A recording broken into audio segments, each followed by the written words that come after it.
dia, boa tarde, boa noite. Aqui é o Ilquias do canal Ilquias Magal para vocês.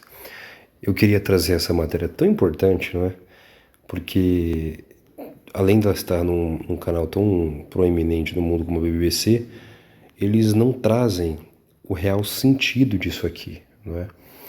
Quando você for avaliar uma notícia, vamos lá, um determinado país tomou uma tal decisão. A gente precisa entender qual é o governo que está controlando o país atualmente. O que esse governo deseja? Quais são as pautas dele, né? Quais são as pautas? O que esse governo acredita? Quais são os ministros que fazem parte da coalizão que governa a nação na atualidade? E parece que a mídia desconsidera essas coisas, né? Ela desconsidera. Inclusive, ela até traz a questão religiosa, tá? Porque o que acontece no Oriente Médio hoje é completamente religioso. Aliás, tudo no mundo é religião, tudo. A base é as guerras, as brigas, as disputas, elas têm a sua essência na religião. E no Oriente Médio isso é ainda muito mais intenso, muito mais óbvio, né? Principalmente porque o governo de Israel, do Netanyahu, que ele é fortemente influenciado pela ala dos ultra-ortodoxos, né, dos judeus Haredim, que tem membros como Itamar Ben-Gvir, ministro da Segurança do país, e o Bezalel Smotrich, né, que é o ministro das Finanças. Então você começa a entender que são pessoas aí adeptos dos ensinos do Rabino Kahane, eles são a favor de que Israel continue construindo novas casas, assentamentos na Cisjordânia. Hoje o mundo conhece a região controlada pela autoridade palestina dentro do território israelense como Cisjordânia, mas esse local é o que era antigamente Judeia e Samaria, não é? E que historicamente sempre pertenceu a um Estado judeu, um Estado hebreu, ou na época do Império Romano, que foi quando Israel deixou de existir como nação. Quando Roma controlava a província, era chamada Província da Judéia, não é? Que o rei era o rei Herodes e sua descendência, juntamente com a liderança política da época religiosa era os saduceus, que controlavam o templo, e os fariseus controlavam a cultura, os ensinos, as sinagogas, não é? Dentro do território judaico, na província de Judéia. Então vamos lá, a matéria do BBC diz: por que Israel continua a construir assentamentos na Cisjordânia?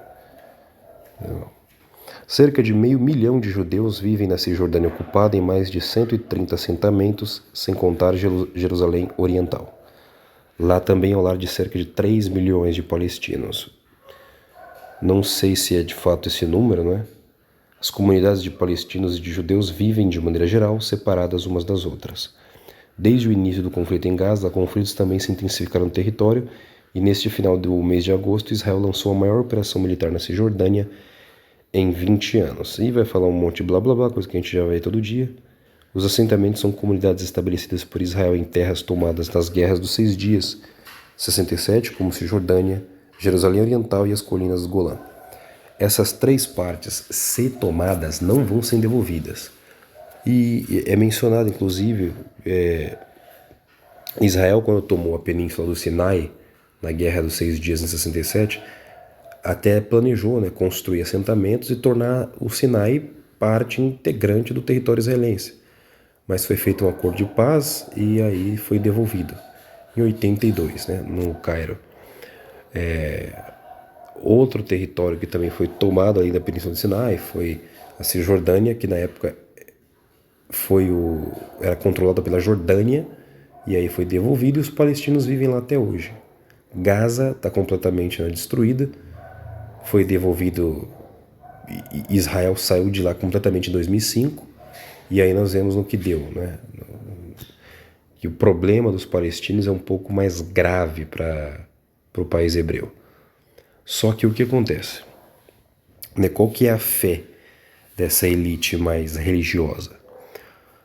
Israel, o governo de Israel, os religiosos, eles querem, e você vê isso pelo comportamento do Itamar Ben-Gvir, quando ele visita frequentemente o monte do templo, reza lá em cima, provocando os muçulmanos.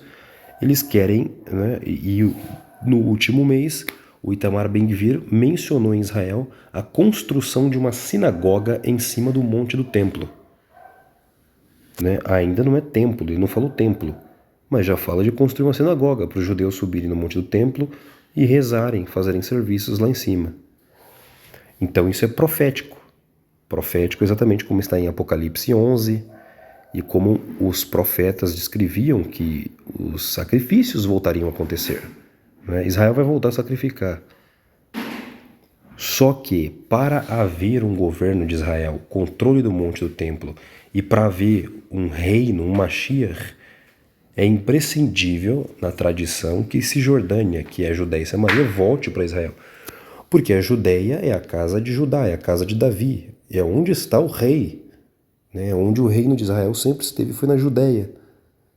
E o Messias tem que vir dessa tribo, tem que vir de Belém, né? De Betlehem, onde hoje está na mão árabe. E Samaria era o antigo reino de Israel.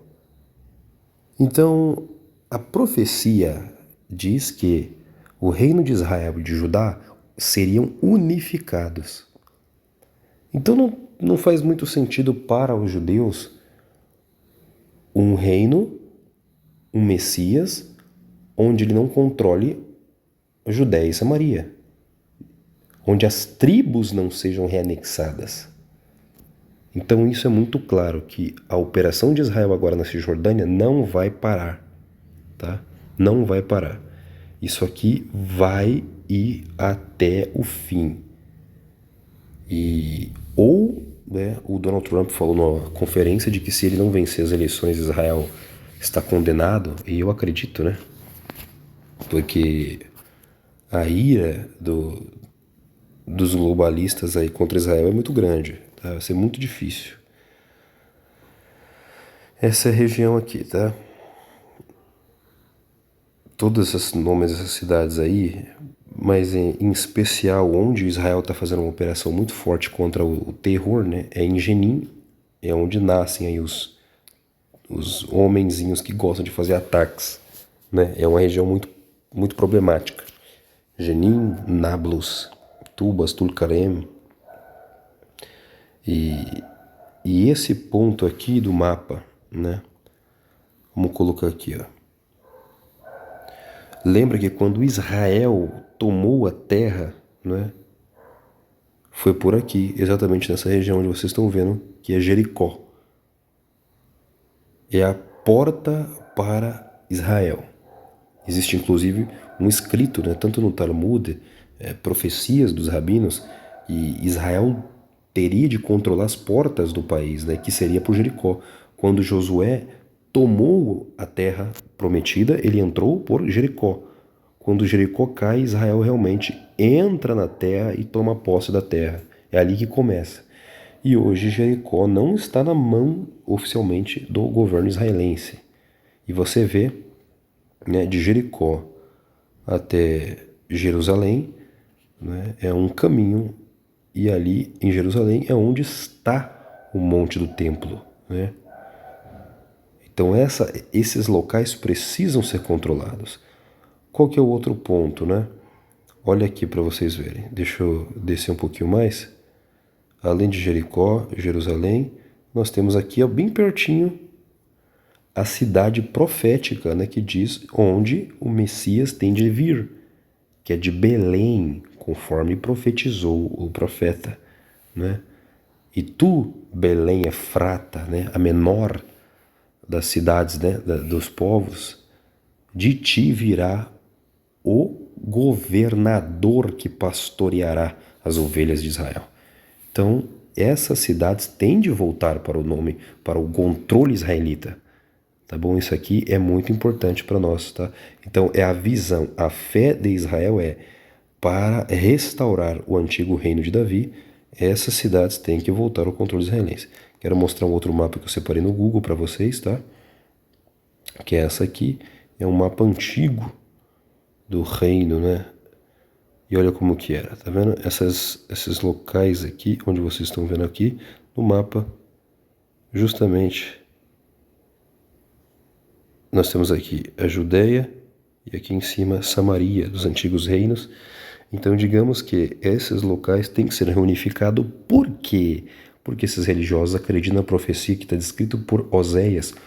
O profeta Oséias, no capítulo 1, diz que tanto Israel como a casa de Judá, no último dia, eles se unirão e nomearão juntamente sobre si um só rei. Não haverá dois reinos, mas um rei só. E hoje, Judéia e Samaria estão nas mãos dos palestinos, dos árabes. Então eu acredito que essas operações vão ser para que Israel aumente os assentamentos, vai ter cada vez mais judeus morando ali e cada vez mais será anexado ao reino de Israel, a não ser que exploda ali um conflito muito intenso e isso seja impedido. Mas, no meu ver, Israel vai controlar toda essa região e anexar a Cisjordânia para restabelecer o antigo reino, né? Para trazer aí o seu tão aguardado Messias. Deixo para vocês esses links, é importante. Tudo no Oriente Médio que vocês forem ver tem que ser visto com a religião. Se vocês não entenderem a religião e a fé desses povos, vocês não vão entender nada do que está acontecendo. Tá bom? Até o próximo vídeo, se Deus permitir e vivermos.